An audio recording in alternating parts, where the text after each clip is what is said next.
Hey YouTubers, it's me, Zipster. Okay, there seems to be a little confusion over my video yesterday where I was talking about when I had to go to get my physical for the draft, right? So I was getting comments like, thank you for serving our country, and, you know, how was it over there, and all that stuff. Okay, haha, yeah, no. Okay, they let Forrest Gump in the service, but yeah, they didn't want me. So, okay, long story short. You know, I get the notice in the mail. Your number has been called for the draft. You have to report to so-and-so and, you know, go through the whole physical and, you know, they do all kinds of crap.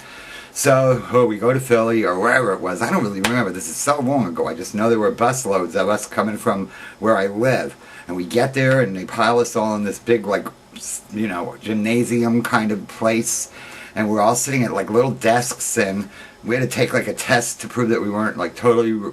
I can't use that word, that's not politically incorrect, to prove that we weren't totally stupid and stuff like that. Okay, then after that, then they moved us, you know, then everybody get in line, take off everything but your skivvies, you know.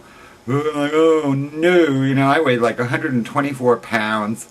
Oh God, I was a mess. I was just a little mess. I was just a slip of a girl.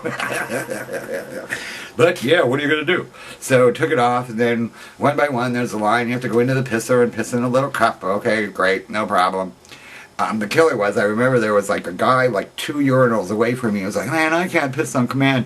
And I said, give me your cup. And I pissed in it for him. Whatever. So, okay, then is the next part was the part I hated the most. You go out in another line and there's a whole big line up of you and you have to drop your skivvies to the floor. I'm like, oh God. So, yeah, that's the turn your head and cough part. You turn your head and they're grabbing your around your testicles. You know what I'm talking about. Okay, fine. So after that, I think we got to put our clothes on again. Like I say, it was a long time ago, I don't remember. But then you have to go in and sit and talk to a psychiatrist. Okay, great.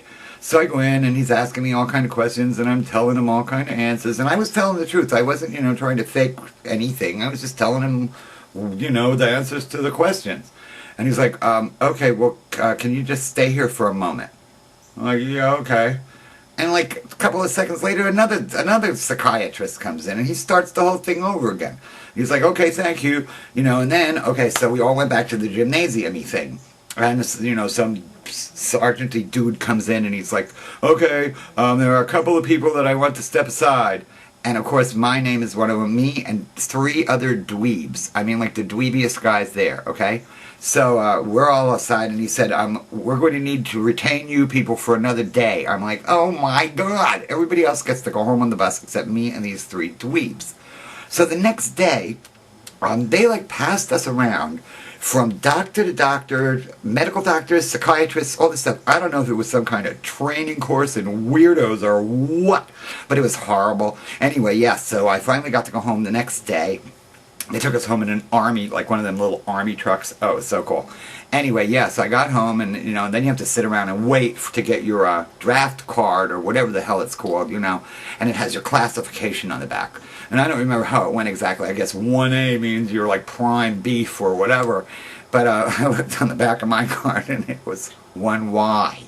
I'm like, what the hell is Y? So I went down to the little key at the bottom and it said, use only in extreme national emergency.